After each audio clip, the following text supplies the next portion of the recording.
Calon anggota legislatif DPR RI Partai Nasdem, Dapil Sumatera Utara I, Rahutman Harahap mendatangi masyarakat Kota Medan, Sumatera Utara untuk menyerap langsung keluhan dan aspirasi masyarakat.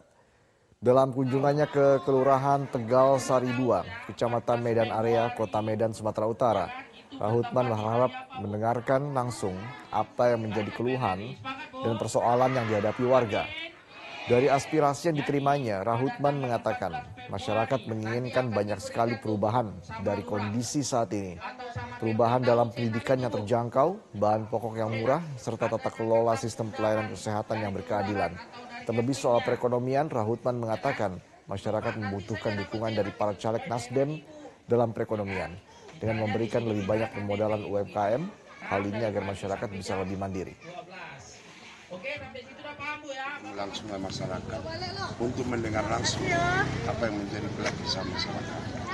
Mungkin sama masyarakat sama, yaitu mengangkut masalah kebutuhan pokok, kemudian masalah kondisi infrastruktur yang mereka rasakan, yang kedua masalah permodalan tentang usaha kecil menengah.